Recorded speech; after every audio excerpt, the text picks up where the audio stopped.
Production funding for Behind the Headlines is made possible in part by the Bartlett Area Chamber of Commerce and its member First Tennessee, serving our Mid-South community with financial services for over 150 years, offering innovative products and services that provide value and convenience throughout your life and the life of your business. the WKNO Production Fund, the WKNO Endowment Fund, and by viewers like you. Thank you. A look at minority business in Memphis tonight on Behind the Headlines.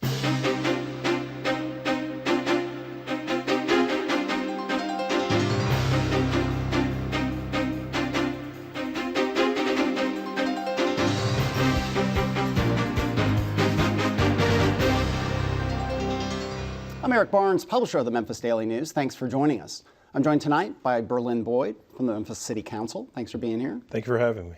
Lee Harris, State Senator. Thanks for being here. Sure thing. Daryl Cobbins, President and CEO of Universal Commercial. Thanks for being here again. Thank you. And Bernal Smith from the Tri-State Defender. Thanks again. Thanks, Eric.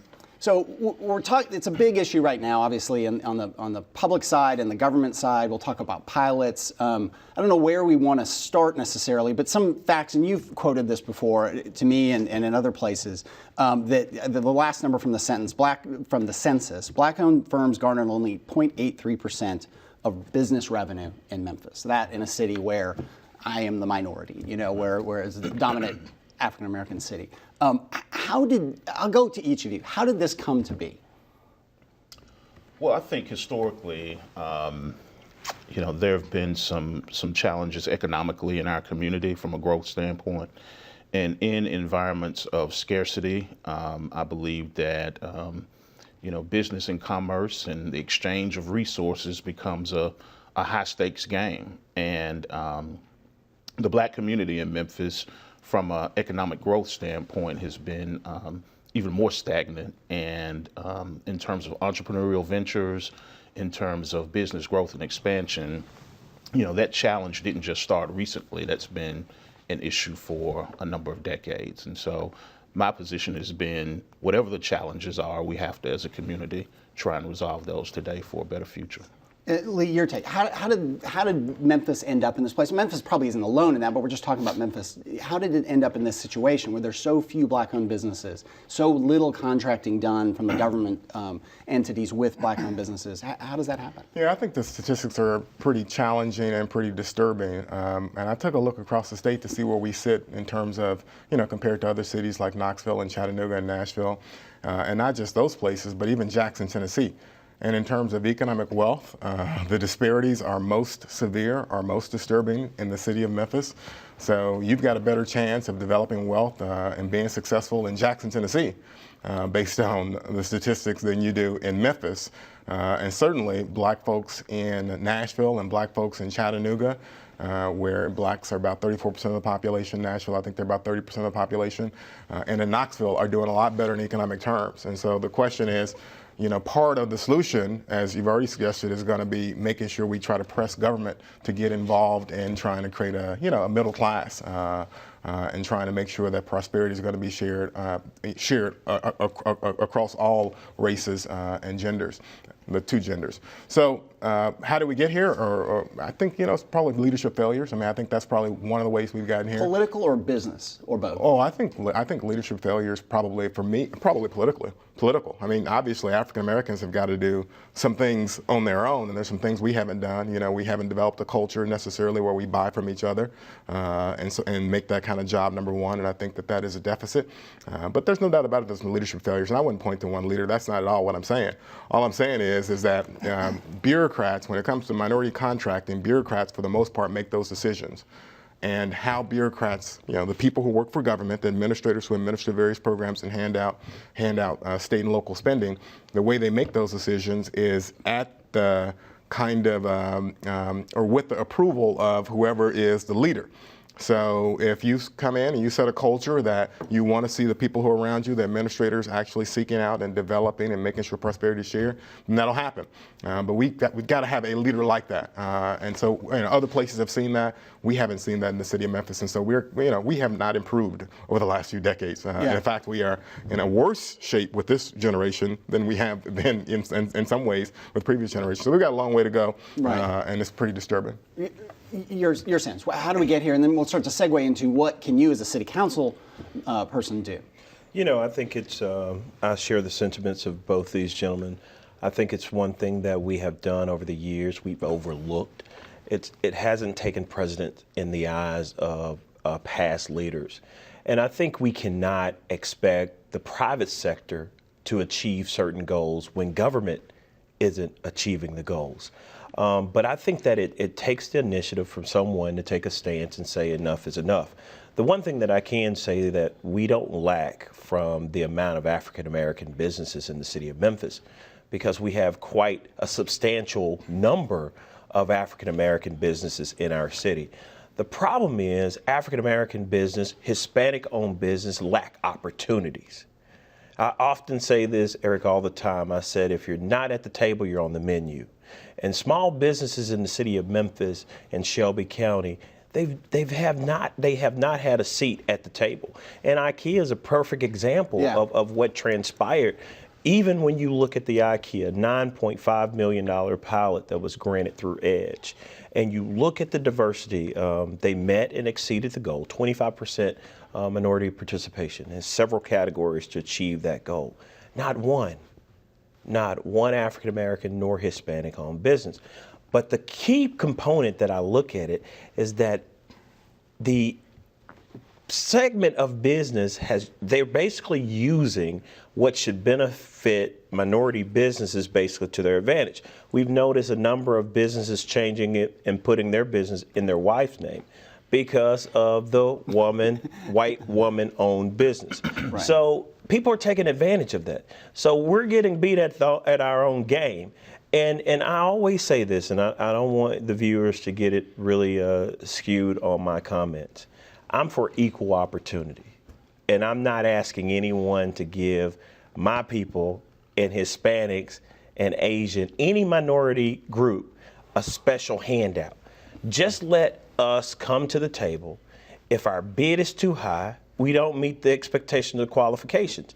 But at least allow us opportunity to be at the table when it comes to bids, because a lot of minority groups was not even invited when it came to IKEA to bid on contracts. I want to get Bernal. We'll come back to a bunch of the things you brought up. Your take. I mean, how do we get here? Maybe we've addressed that, but you can touch on that. Where do we go? What do you see? You're not only a publisher, you're a small business owner. Right. I mean, so your sense of the state of things and how are things going to become better? Well, I think. We can't, look forward or look to solutions without really understanding the impetus that got us here. And so if you look at the history of Memphis, really a agrarian-based economy, plantation-based economy. Cotton was the biggest business here. And if you look historically, African-American business, at one point we had very significant presence. Companies like Universal Life, Tri-State Bank was significant. There was significant African-American commerce that existed, but primarily that existed in an environment where segregation was the rule of the day. Yeah. So you implement integration, and all of a sudden those significant businesses are now gone.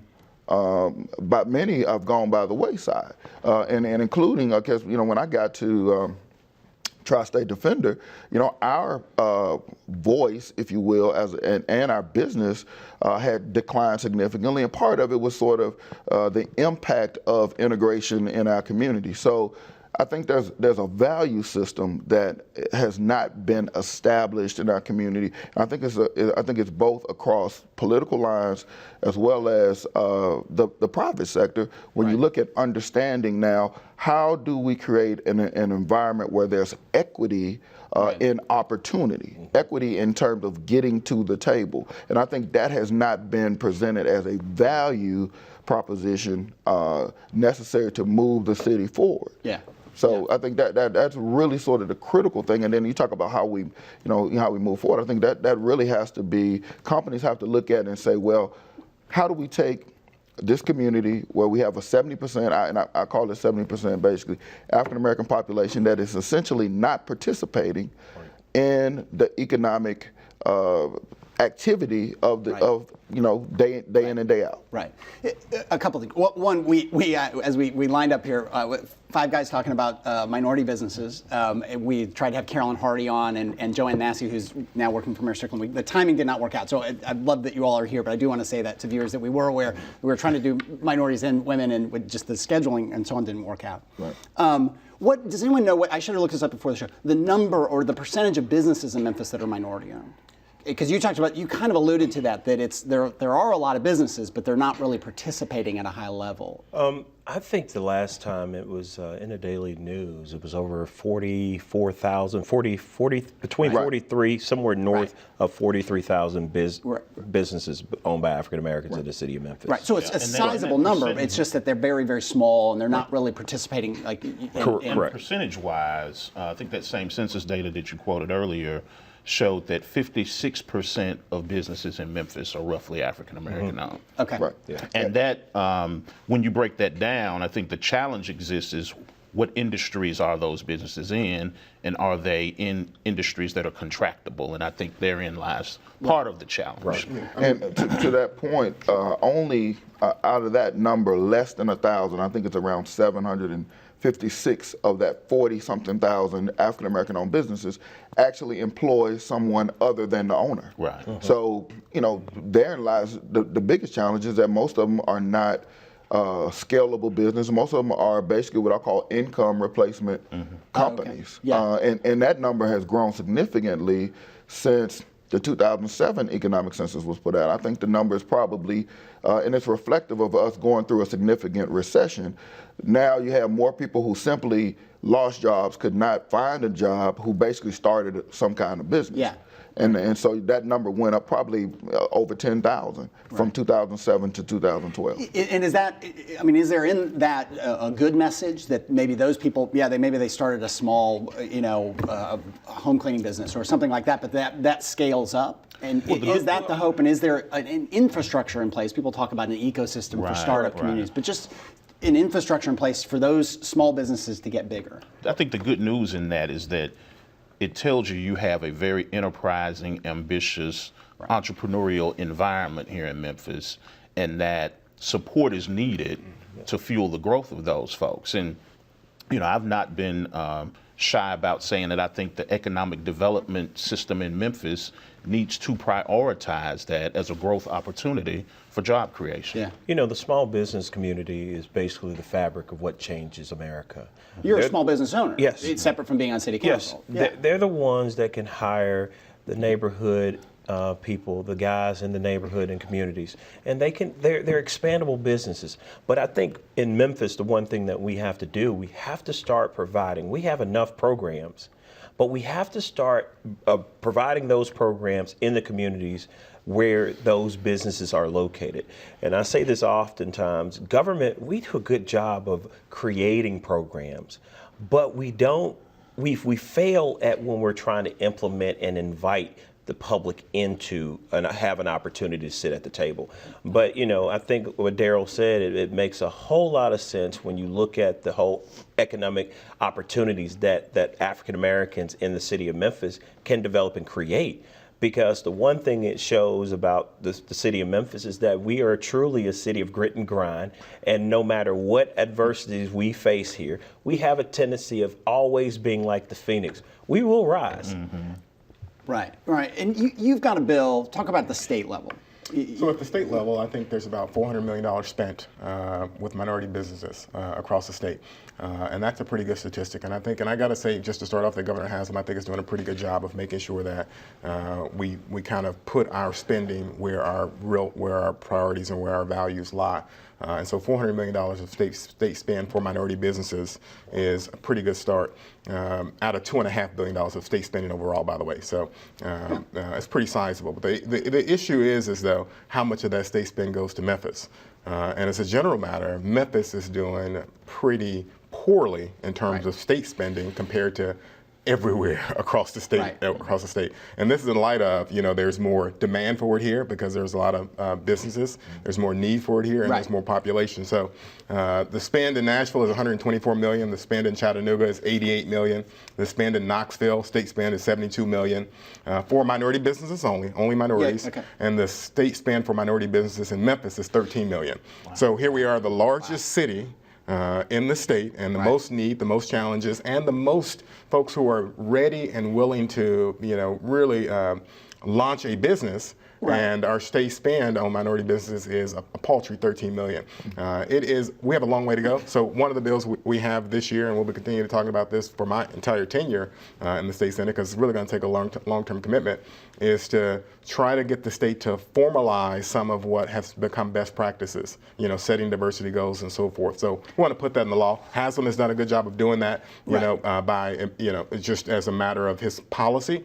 We want to make sure that lasts beyond Haslam. So we want to put things like setting diversity goals into law. Is some of that, not to take a left turn here, but is some of that, and I'm up at the legislature enough, we have a paper up there, and with press association stuff, there's a real disdain for Memphis within the legislature of people who just don't understand this place. They just don't. And so I'd be curious what the participation of spend in Memphis generally has got to be pretty low, because there's just this disdain. You must get some of that? There's no doubt about it. Memphis is a very unique place, and it's a special place. So there's no doubt. When I go outside of Memphis, I feel like I'm in a different place, because Memphis is unique. Right. We've got a different culture here, and food, and vibe, and people. Right. And I think that's why I chose to live here. So there's no doubt about it that this is a special place.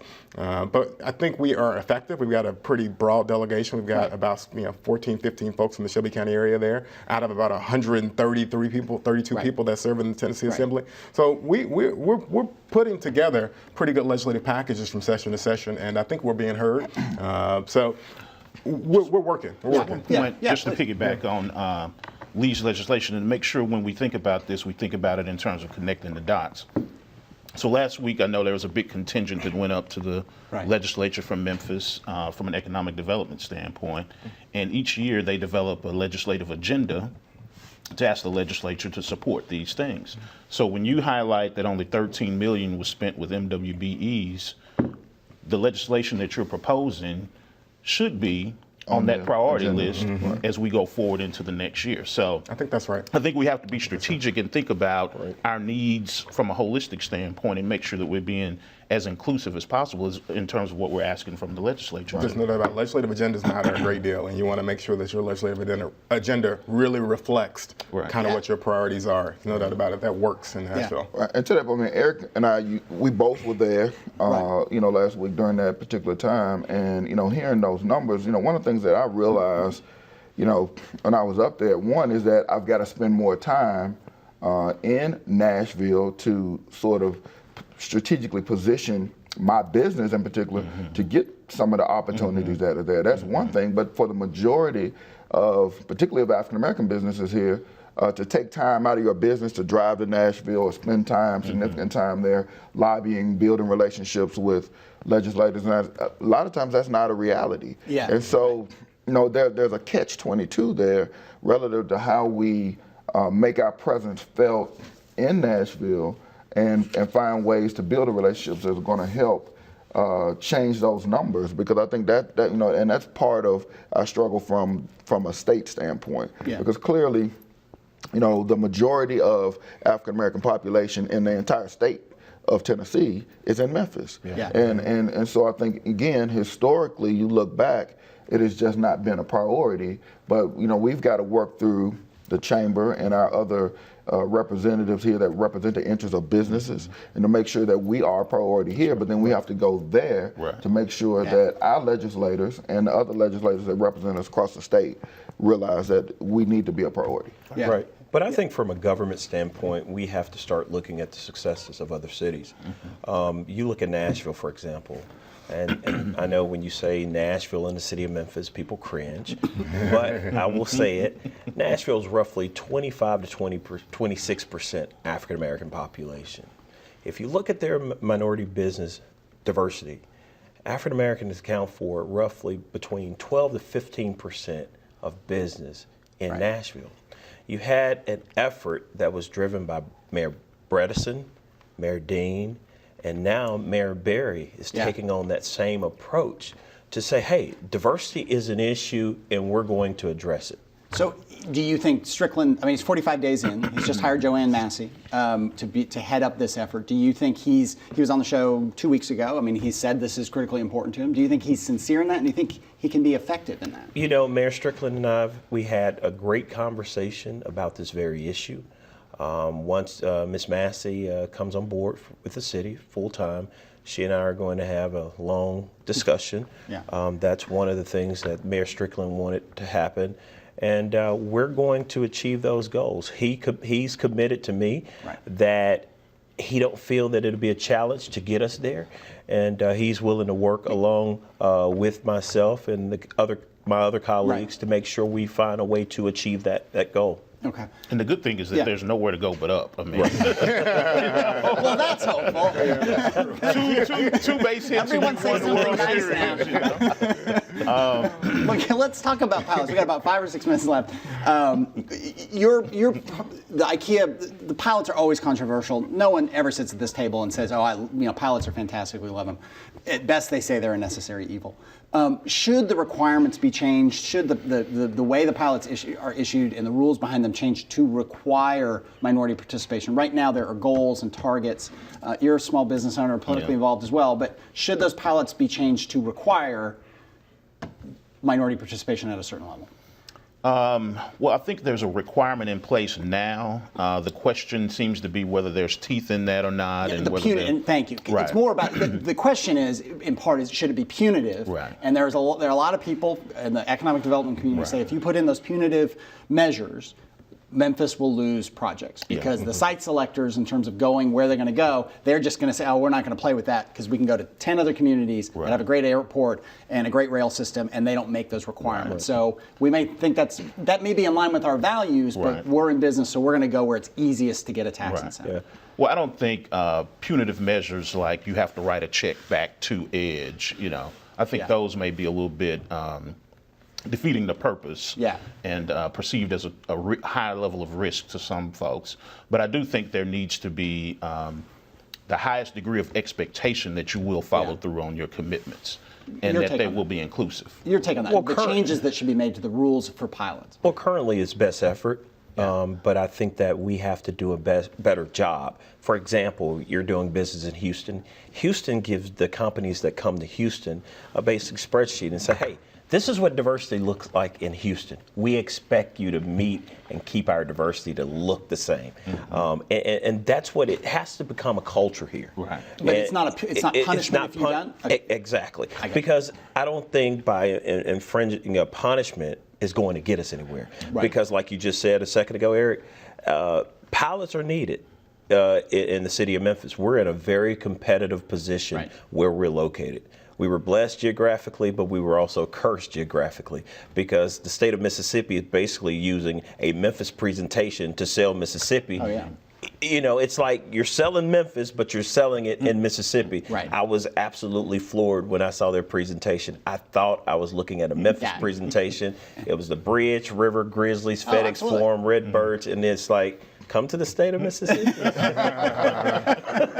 Your take on changes to pilots and economic development incentives? Again, it all starts at the top. I mean, Reed Dolberger, who runs that program, is an administrator, and I don't think he's going to do a whole lot unless he gets a strong signal from somebody at the very top that is an important thing. Yeah. Until we have that, a very strong signal, there's no administrator in the city of Memphis that's going to take this seriously. Yeah. So we need strong signals. So that's got to come from Strickland? That's got to come from Strickland. Or maybe Mark Luttrell. Strickland or Mark Luttrell, the people that really have the megaphone to really make an impact on administrators like Dolberger. Okay, your take on this whole pilot and the incentives and the requirements that should or shouldn't be in there? Years back when I was in the economic development arena, there was a program called the Jobs Plus program, and the Jobs Plus program essentially said companies can extend their pilot benefits by committing to spending at least $1 million a year with minority-owned firms and hiring from identified labor sources.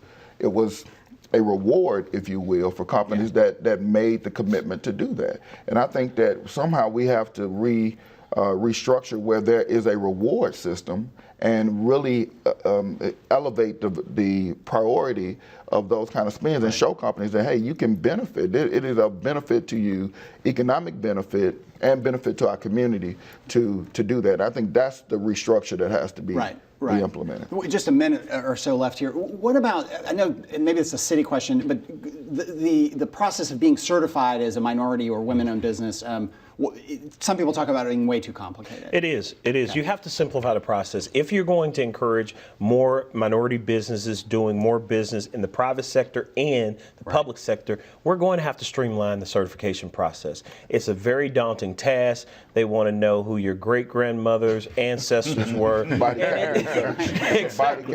Yeah, it's really intrusive and invasive. And I think this is where government has to stand up. You cannot accept an excuse why we can't simplify our certification process. Yeah. You cannot, because we can write our own rules. That's true. Okay.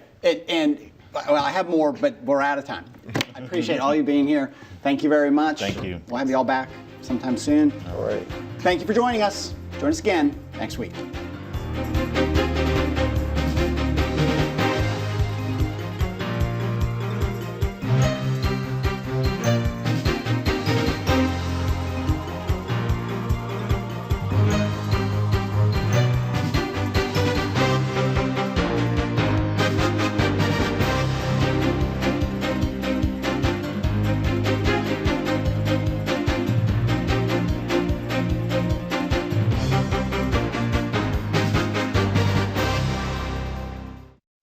Support for Behind the Headlines is provided in part by the Bartlett Area Chamber of Commerce and its member First Tennessee, serving our Mid-South community with financial services for over 150 years, offering innovative products and services that provide value and convenience throughout your life and the life of your business.